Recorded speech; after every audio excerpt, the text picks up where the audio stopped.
Hey everyone, I'm Kelly Wallace in New York with First Look for this Wednesday. A great show tonight.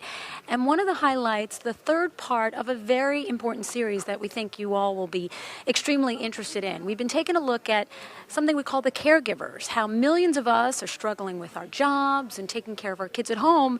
And we're also now having to take care of our parents and even our grandparents. So we've been taking a look at this issue, and our mission, I say our because I'm joined by our fabulous producer, Susie Shackman. Our mission for tonight's piece was to take a look at what businesses are doing to help manage the elder care pinch. And Susie, you sort of took the lead in reporting on this. You were finding companies, what they're doing. Tell me why you found the company Freddie Mac and what you thought about it.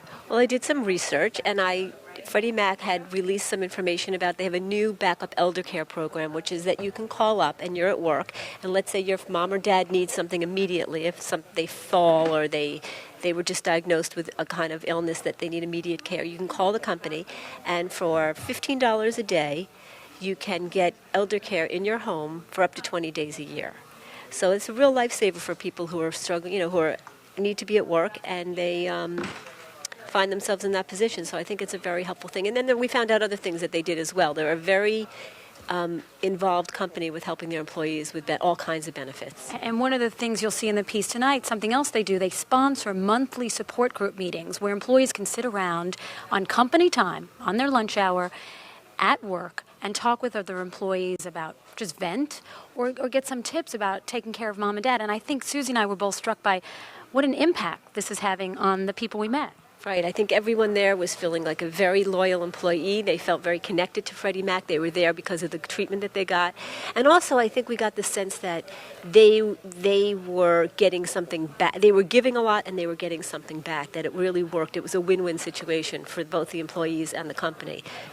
So didn't you feel like it's a no-brainer? Shouldn't all companies be doing this? Yes, we were thinking that. It would be something that, and that's another part of our story, is that companies are going to need to step up in the future because of the amount of need there is, that companies are going to need to match that need for their employees because more people are going to be faced with the crisis of being caught in the sandwich generation of caring for their kids and caring for their parents as we live longer. So, yeah.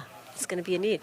And you'll see tonight, you'll find out a little bit about why companies aren't doing more, what other companies are doing, and just like Susie was mentioning, just the demographics, the aging demographics, how we're all living longer, our parents were living longer, and how just like many people, many workers pushed for child care in the 80s, that some experts believe elder care will be the new child care, that workers are going to be demanding better elder care, or they'll go other places.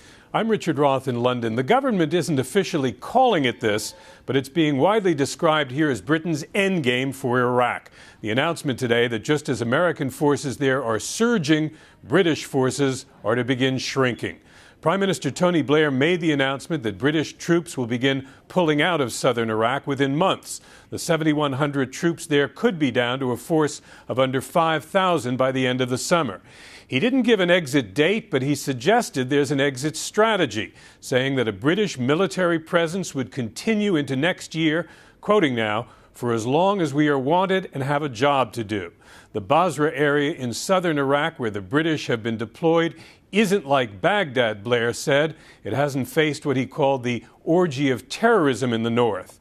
He hardly described it as peaceful, but he said it's time for the Iraqis themselves to write the next chapter of their history there. So everyone, you got to watch tonight. That's 6:30 p.m. Eastern Time, of course. That's the evening news with Katie Couric and a whole lot more. So we hope we'll see you then.